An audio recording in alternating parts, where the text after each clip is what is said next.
नमस्कार, यह है दिव्य हिमाचल टीवी और मैं हूं आपके साथ पल्लवी शर्मा और आप देख रहे हैं किसान बागबानों के लिए हमारा खास कार्यक्रम अपनी माटी। अपनी माटी में किसान बागबानों के लिए लेकर आते हैं कृषि से जुड़ी कुछ महत्वपूर्ण जानकारियां।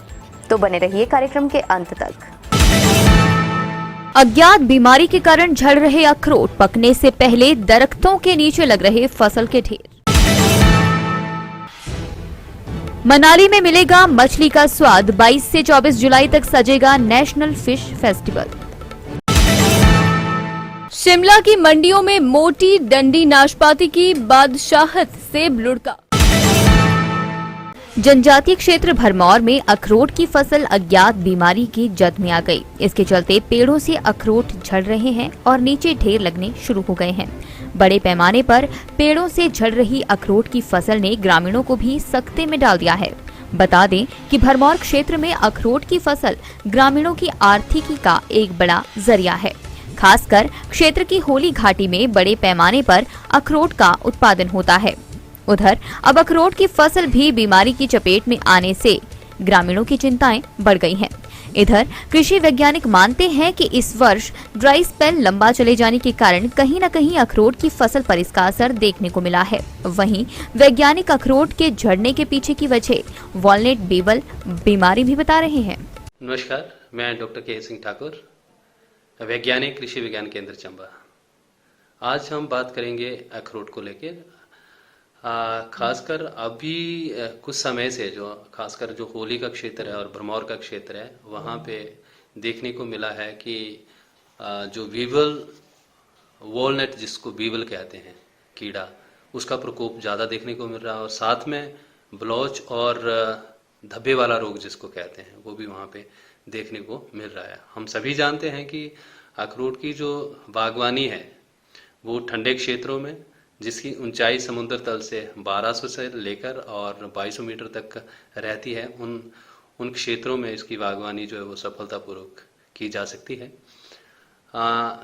अभी जो समस्या देखने को मिली है वो जो वॉलनट वीवल है, जिसको घुन कहते हैं, तो ये जैसे ही जो इसकी सूंडी होती है, जैसे ही फल बड़ा होता है तो उसमें प्रवेश कर जाती है और ये जो अंदर की गिरी है उसको खा के उसको काला कर देती है खा के, और साथ में जो दाना होता है अखरोट का वो नीचे गिर जाता है। क्योंकि अखरोट का आकार बहुत बड़ा होता है तो इसलिए कीटनाशक का उपयोग करना इसमें उचित नहीं रहता है, बहुत महंगा काम है। और इसीलिए सभी बागवानों को ये सलाह दी जाती है कि वो नीचे पड़े जितने भी अखरोट के दाने होते हैं उनको इकट्ठा करें और इकट्ठा करके या तो कहीं पे दबा दें या और उसको इकट्ठा करके जला दें। दूसरी जो समस्या है वो है धब्बे वाले, ब्लॉच और धब्बे वाला रोग।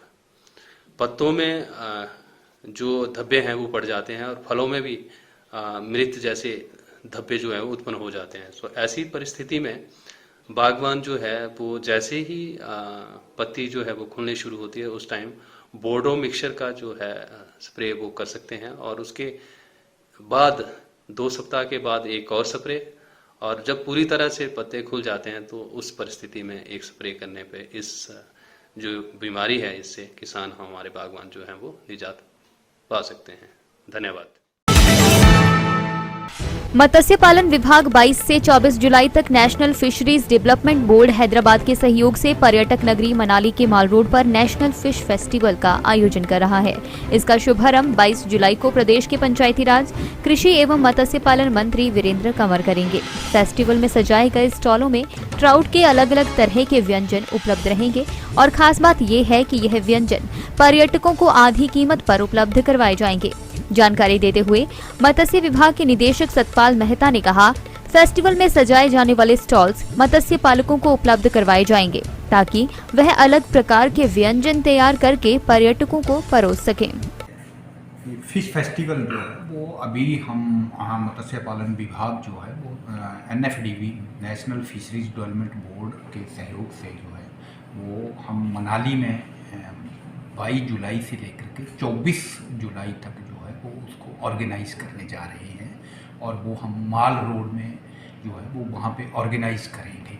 वहाँ पे अलग अलग तरह के डिफरेंट स्टॉल होंगे और उसमें अलग अलग फ़िश की रेसिपी होंगी, प्लस फ़िश के इक्विपमेंट के भी हम स्टॉल लगाएंगे। और साथ में फ़िश के रिलेटेड और जैसे चीज़ें हैं, फ़िश कोई हैचरीज़ के इक्विपमेंट वगैरह का स्टॉल लगाना चाहता है या एंगलिंग के रिलेटेड कोई स्टॉल लगाना चाहता है, तो वो भी हम प्राइवेट पार्टी से भी उनको भी लिखा गया है, तो वो भी उसमें लगाएंगे। इसके साथ साथ कोई अगर फ़िश फीड जो जिस मछली का जो आहार होता है उसके बारे में भी अगर कोई प्राइवेट पार्टी भी अगर लगाना चाहते हैं तो वो लगाएंगे। और ये जो स्टॉल है, हम इसमें ज़्यादातर स्टॉल जो हैं वो हम अपने फ़िश फार्मर को जो फ़िश ग्रो करते हैं उनको देंगे। वो अपनी रॉ फिश भी उसमें बेच सकते हैं और साथ में उसकी रेसिपी बना करके डिफरेंट टाइप की रेसिपी बना करके वो भी दे सकते हैं, जिससे कि हमारे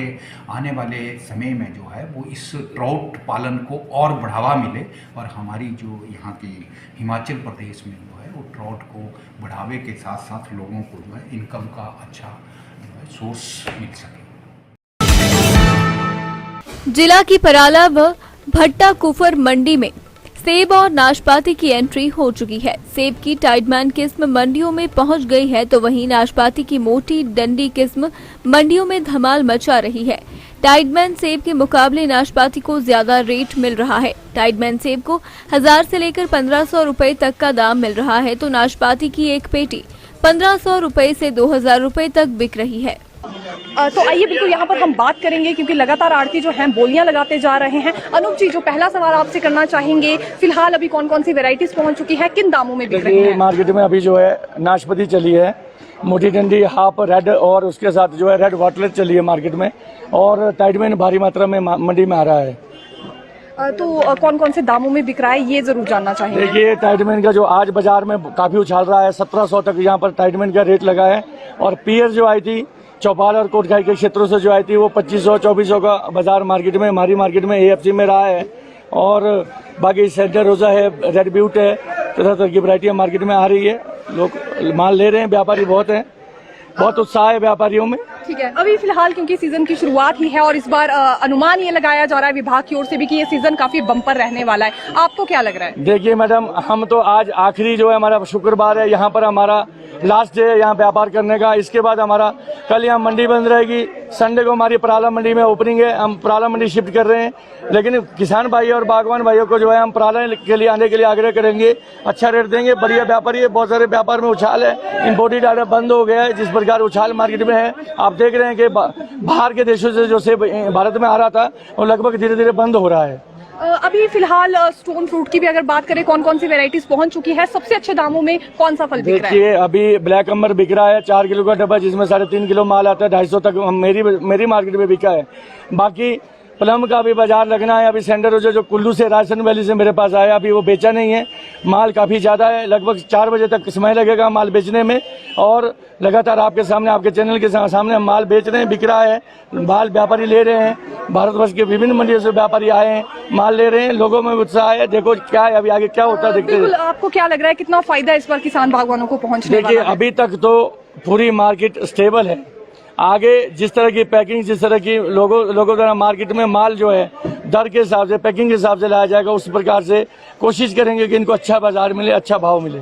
ठीक है सर, बहुत बहुत शुक्रिया अपना समय देने के लिए। तो फिलहाल ये देखा जा सकता है, क्योंकि लगातार यहाँ पर बोलियां लगाई जा रही हैं और ये जानना बेहद ज्यादा जरूरी है कि कौन सी वैरायटी इस वक्त सबसे अच्छे दामों में बिक रही है। हालांकि टाइडमैन ही अभी देखिए फल मंडी में यहाँ पर पहुंचा है, अब इनका कहना है इसके बाद पराला मंडी में जाकर ये अपना कारोबार शुरू करने वाले हैं। अपनी माटी के आज के एपिसोड में बस इतना ही। आपसे मिलेंगे अगले हफ्ते, तब तक देखते रहिए दिव्य हिमाचल टीवी।